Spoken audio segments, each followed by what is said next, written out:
Bienvenidos, queridos amigos, a una nueva edición de este programa que se llama Marcando el Norte. Y bienvenido, profesor Bárcena. Muchas gracias por su presencia.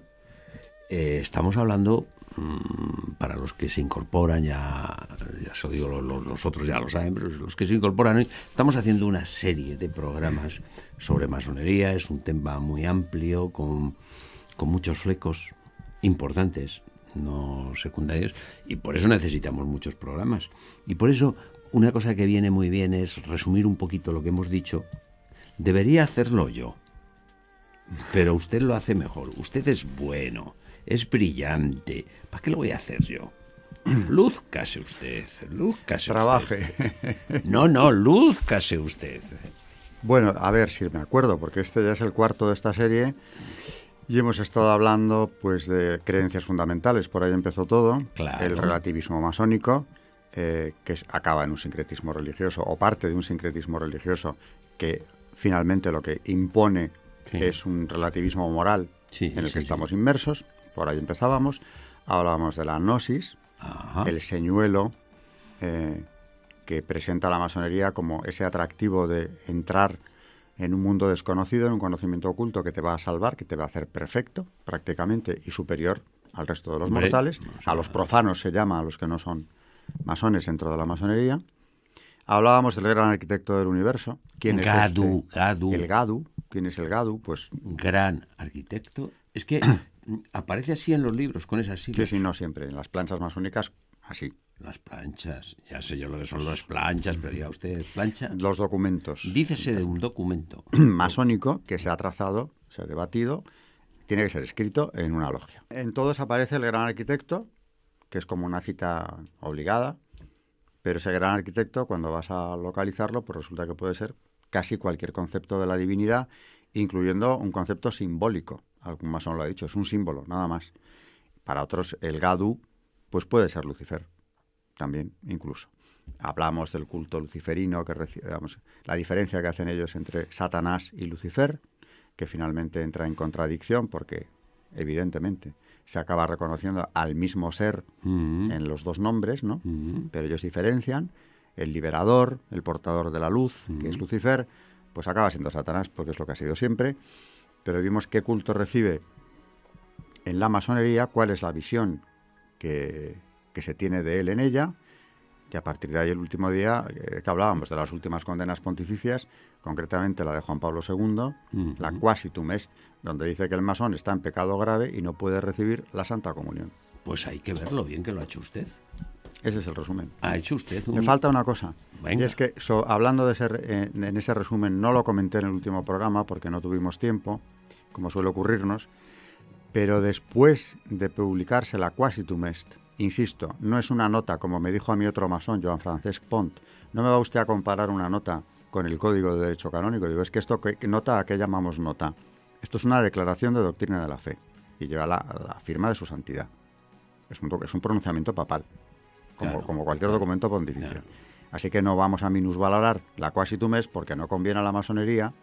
Lo de la doble pertenencia quieren darlo por superado siempre, ¿no? Sí, sí. Al año de publicarse la Quasitum Est, el prefecto de Doctrina de la Fe, que la firmaba también, junto a la firma del Papa está la suya, que era casualmente el cardenal Ratzinger, publica un artículo histórico de una profundidad y una enjundia enormes, que se llama Reflexiones al año de la Declaración sobre la incompatibilidad con las asociaciones masónicas.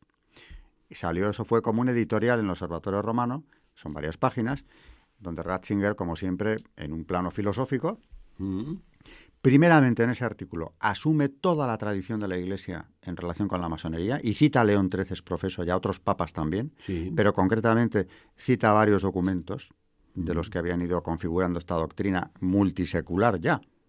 Con lo cual, en ese artículo viene a respaldar y dice, no es nada nuevo, ni partimos como de una nueva etapa, asumimos, lógicamente, como ocurre en doctrina, todo lo anterior, pero yo voy a explicar por qué a día de hoy seguimos condenando. Y explica diciendo que ya sin meterse siquiera en otras historias, aunque asume la maleficencia de la masonería contra la Iglesia, eso sigue en vigor, y por eso habla de aquellas asociaciones que maquinen contra la Iglesia, lo respalda en su artículo, Y luego lo que viene a explicar es que el masón tiene una religión distinta.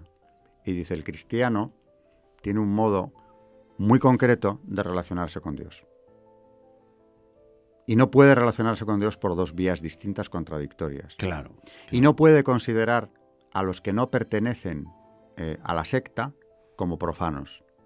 No puede considerarse hermanos de unos sectarios que adoran a un Dios que no sabemos cuál es y que además le adoran de otro modo. Claro. Y tienen de él otro concepto. Claro. Como decían sus antecesores, perverso.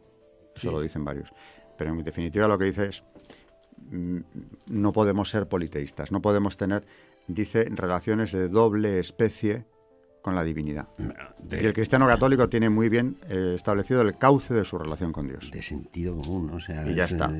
Y es lo que dice, ya está. Sí. Entonces, ese artículo, que es del que 85, no lo había citado usted. no lo cité para Se nada. ha quedado usted ya tranquilo. Está en mi libro. Lleva usted una semana sin dormir. Ya Pues puede eso, estar. sí, claro, para eso lo traje aquí, ¿no? Claro, muy bien, muy bien. Nada. Bien. Muy bien hecho el resumen. Ese es el resumen. Tranquilizado su conciencia, y a cambio de esto yo le voy a pedir una cosa, que tengo una curiosidad, no sé si tiene algo que ver o no tiene nada que ver, pero de estas cosas que uno tiene en la nebulosa, que le van saliendo de ahí, y sale un nombre que no sé dónde encajar, los Rosacruces estos. ¿Qué es esto? ¿Esto qué es? ¿Qué es esto? Pues también en este libro que publico sobre masonería hablo de ellos como el precedente directo, para mí el único precedente inmediato, reconocible de la masonería es esta hermandad de los Rosacruz.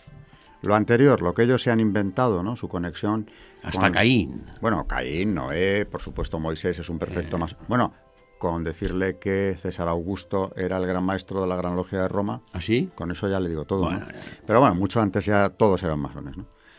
Siempre han buscado esos precedentes ilustres del máximo nivel histórico. Los templarios, por supuesto, se los han apropiado. Los constructores de catedrales. Es verdad que hubo unos gremios de constructores que tenían normas secretas, pero no para transmitir ninguna gnosis, sino porque les quitaban el truco de la construcción y les iba muy bien haciendo catedrales maravillosas, con lo cual no se daba a cualquiera los secretos de la construcción. Y dijeron, ahí tenemos una figura importante en la masonería medieval, ¿no? Que viene de la palabra masón, albañil, ¿no? Ya está, sin más, ¿no? Ya está. No, nada que ver con eso. O sea, la masonería tiene una fecha de nacimiento bien clara, que es junio de 1717. Ya está. Bueno, dicho esto, el precedente que yo sí veo inmediato, clarísimo, en relación con la masonería, es la hermandad de los Rosacruz. Bueno, Estos sí. ¿Esto qué es? Pues como yo sostengo aquí también, para hablar de masonería hay que hablar de protestantismo. O sea, si no empezamos con Lutero, no hay quien se aclare con la masonería porque es imposible. Y resulta que en 1614, es decir, en los inicios del siglo XVII, con un imperio alemán todavía muy dividido, porque después de Lutero, que lo han llamado la reforma, y es la ruptura de la cristiandad, ¿y qué es lo que reformó? Anuló realmente pues toda la tradición dogmática, sacramentos dejó 2, suprimió los otros 5 y fue por la Iglesia directamente. Y claro, el imperio, Europa estaba partida, la Europa del Norte era protestante de distintas confesiones, calvinistas, luteranas, lo que se quiera, pero el propio imperio, el sacro imperio, Sí, nada menos, el pilar sí. de la cristiandad europea, está partido en el siglo XVII y a punto de estallar la última guerra de religión, que es la de los 30 años. Una guerra que termina con una victoria protestante. La paz de Westfalia lo que consagra finalmente es la hegemonía francesa, que realmente es una potencia católica, pero que ha hecho el juego a los protestantes durante los 30 años de guerra. España se retira ya de los escenarios, el imperio alemán queda colapsado en más de 100 estados, es un eclipse alemán. Pero en vísperas de que estalle esa guerra, funciona casualmente en Alemania una hermandad o secta de los Rosacruz, que había nacido justo un siglo antes que la masonería, en 1614. Y no en cualquier sitio, claro. Tiene varios enclaves. En la Alemania de entonces, uno es la Praga de Rodolfo II, un Habsburgo atípico, le califico yo, porque siendo nada menos que de la dinastía que ha combatido a favor de la Iglesia durante siglos, hasta el beato emperador Carlos, que también aparece en mi libro, ¿no? El último de los emperadores.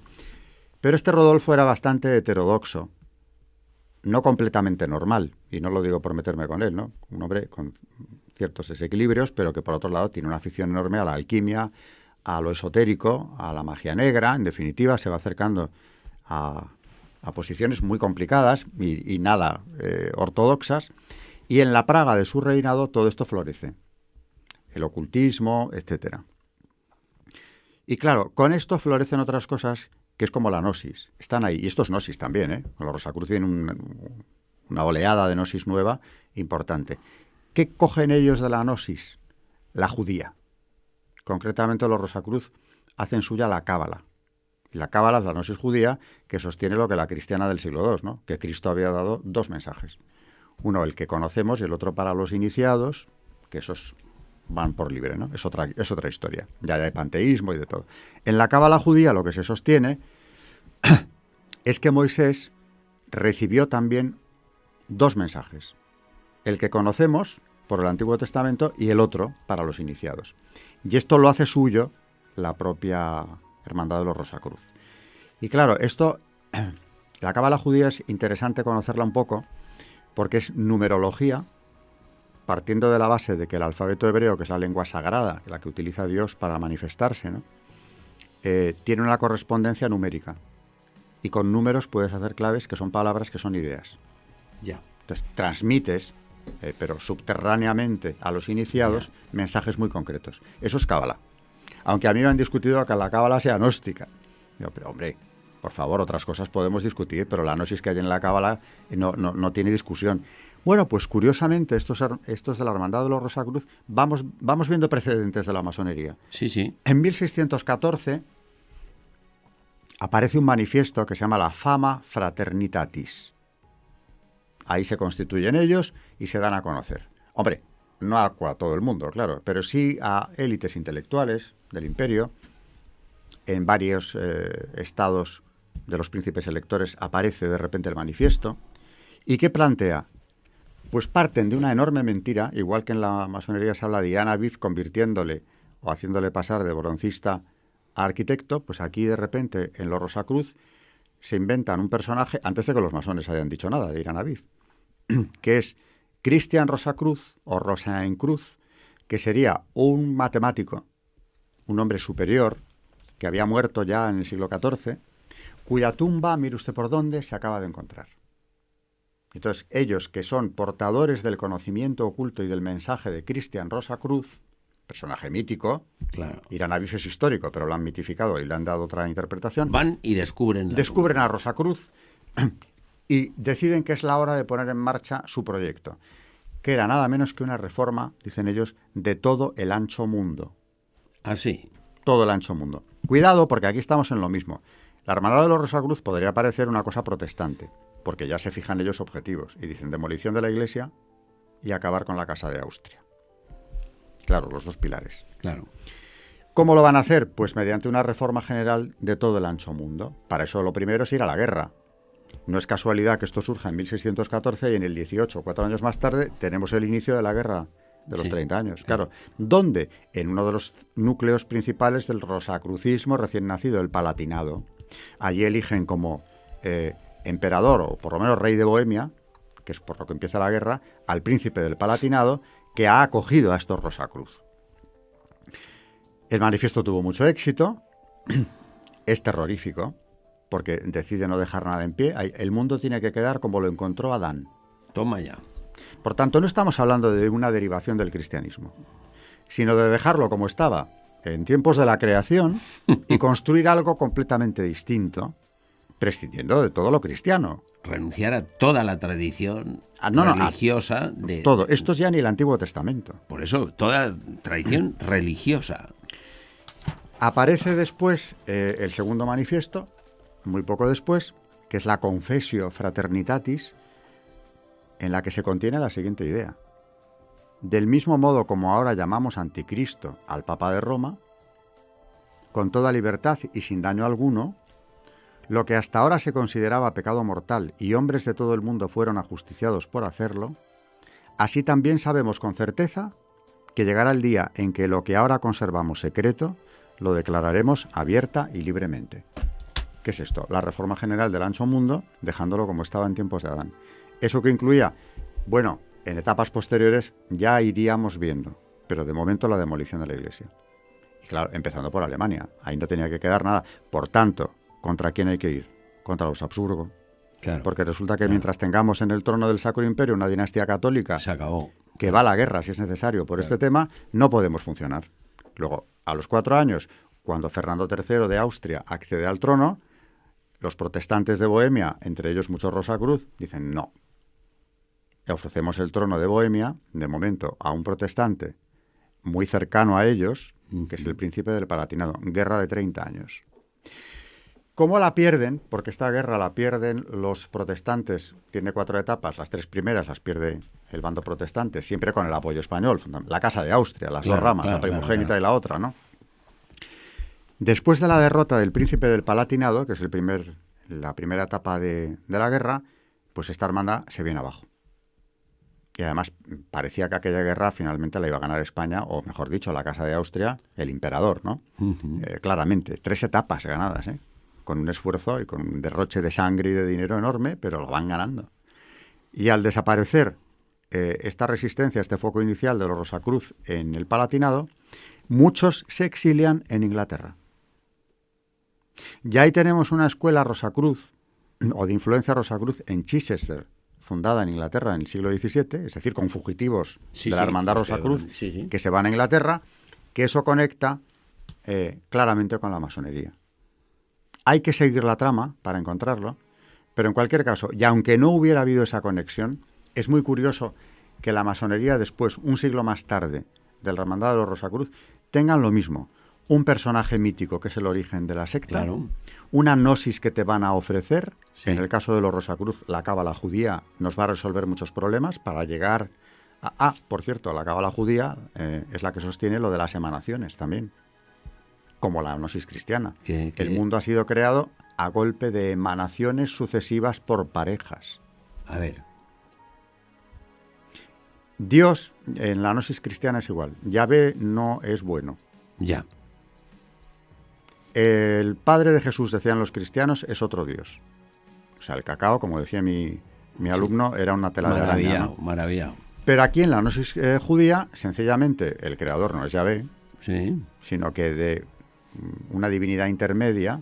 Esto se parece mucho a la religión egipcia antigua. Sí. Por emanaciones, vamos llegando hasta que algo, la última emanación espiritual, crea ya la materia. Es decir, quitamos a Dios de la creación radicalmente. Y a partir de ahí podemos hacer lo que nos dé la gana.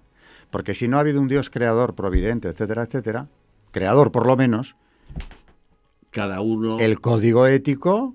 Cada uno hace su código ético. Ya está. O sea que el relativismo lo tenemos aquí ya presente en los Rosacruz, en la masonería, desde el momento 1. Por tanto, cuando un siglo más tarde yo me encuentro comparando cómo nace la masonería y cómo había nacido la Orden de los Rosacruz, que por cierto la masonería ha estado y sigue honrando sistemáticamente a algunos de los grados, es caballero Rosacruz. O sea que sí que los reconoce. Sí, claro que sí. O sea que sí que tiene relación. La relación está clarísima porque es que la masonería la ha cultivado. Orden de la Rosacruz de Oro, caballeros Rosacruz. O sea, se les honra como un precedente. Es que es tan evidente que son el precedente y al final, sacando conclusiones, ¿qué querían aquellos Rosacruz? Pues lo mismo que los que fundan la masonería en Inglaterra un siglo más tarde. La destrucción de la Iglesia Católica, simplificando. Ese es un objetivo prioritario y lo dicen claramente. O sea que tampoco hay que ser muy conspiranoico, como suelen llamarnos a los que nos dedicamos a estudiar la masonería, para ver claramente qué es lo que hay detrás. Claro. El designio está clarísimo. Si lo dicen ellos, ¿no? Y luego, claro, si esto lo unimos con los programas anteriores, en donde vimos ese culto luciferino, pues yo creo que cada vez las cosas se van aclarando más. Luego, por supuesto, si queremos, podemos entrar en todas las matizaciones que uno quiera entrar, ¿no? Sí. Y que habrá gente muy confundida, muy equivocada, otros que miran para otro lado. Con Tom Sarobe, a mí en el Club Financiero, el gran maestro de la Gran Logia de España, venía otro señor, masón, católico, que me decía, ayer me impusieron la ceniza, oiga. Digo, muy bien, pues y usted sabrá lo que significa eso, ¿no? para usted eso, ¿no? Claro. Pero esto está condenado, y eso lo acabo de decir. ¿Por qué no me dice usted nada de todas estas condenas pontificias? Porque le dan igual. No las aceptan. No, ni las escuchan, o sea, no importa. Y claro, relativismo total. Relativismo tan grande que hasta un católico puede decir, a mí la doctrina de la Iglesia me es indiferente. Yo tengo otro código. Soy muy católico, eso sí, voy y me ponen la ceniza. Pero a mí la doctrina me da igual. Que el Papa ha dicho que esto es pecado mortal y que yo no puedo comulgar. Juan Pablo II, la Quasi Mes dice eso. A mí me da igual. Yo interpreto que eso, bueno, es lo mismo. Bueno, también obedecen un poco a esa estrategia que usted dice y que va calando y que ellos han difundido de aquí no pasa nada, la doble pertenencia es posible, etcétera, etcétera. Pero hay un punto sin retorno, porque yo comprendo que se divulgue o que se vaya extendiendo esa confusión. Y que mucha gente poco enterada del asunto o que no lo ha seguido piense, bueno, a mí me suena que eso ya es agua pasada, vale. Pero cuando le estás poniendo delante un documento que es un pronunciamiento papal, que lleva la firma de su santidad y la del prefecto de la Congregación para la Doctrina de la Fe, con fecha, es como un decreto, es un pronunciamiento papal. ¿Esto a usted no le dice nada? Pues no, porque como previamente le han dicho tantas cosas, tiene una serie de capas y una serie de prejuicios, nunca mejor dicho, que es que no le va a afectar a usted la validez de esos documentos. Y tampoco, vamos a decir también la verdad, usted antes decía que echaba en falta la contundencia. Bueno, ya lo grave no es ni siquiera que los masones hagan o dejen de hacer, sino que el relativismo es tal, que también lo digo en mi libro, ¿no? Como tantísimos católicos que consideran que van a comulgar sin necesidad de haberse confesado de pecados mortales, porque ya se confiesan ellos con Dios, que me lo ha dicho alguno. Sí, o sea, el sacramento de la penitencia... en muchos sectores católicos incluso está tan devaluado, vamos a decir católicos culturales, como se les llama ahora, ¿no? Que van a misa, bueno, más o menos, no siempre, pero suelen ir y comulgan cuando quieren. Bueno, pues lo mismo que un católico que no tiene que ver nada con la masonería, comulga cuando le parece oportuno, independientemente de cómo esté su situación anímica, ¿no? Si se ha reconciliado o no. Pues ¿por qué no va a pensar lo mismo un señor que se ha iniciado en una logia? Pues eso le estoy ya diciendo. Al final es el dogma relativista. Y tampoco se hacen muchos programas como este. No, claro. O sea que no los justificamos, pero constatamos que eso está ahí. Y explicamos un poco por qué se produce esta cuestión, con lo cual, pues... Los Rosacruz. Bueno, pues ese sí es un precedente, miren. Estos Rosacruz. Sí, no, clarísimo. No, yo lo tenía ahí colgando en una nebulosa que yo no sabía muy bien de dónde salían estos señores. Pues yo lo digo también aquí, el proyecto fallido, porque en este caso, ¿no? Las armas católicas impidieron que esto arraigase. Sí. O sea, el proyecto falló en Alemania por eso. El proyecto fallido que la masonería consiguió poner en marcha 100 años más tarde. 100 años más tarde. Pues probablemente a lo mejor no sea ni precedente, sino que era ya esto. Era la misma idea. Era la misma idea. Bueno, pues, querido profesor, hemos llegado al final de nuestro tiempo, no podemos seguir adelante hoy, pero dentro de unos días sí, o sea que usted me promete que volverá. Me quedo tranquilo. Con ello. Me quedo tranquilo. Muchas gracias, profesor Bárcena. Muchas gracias a ustedes, queridos amigos, por habernos acompañado durante este programa y decirles que, naturalmente, nos vamos a poner a trabajar. Sobre todo usted. Claro, usted habla, nos vamos a poner a trabajar y... a ver quién trabaja, ¿no? Usted, bueno, claro que sí. Nos vamos a poner a trabajar, decía. ¿Para qué? Pues para hacer una nueva edición de este programa que se llama Marcando el Norte.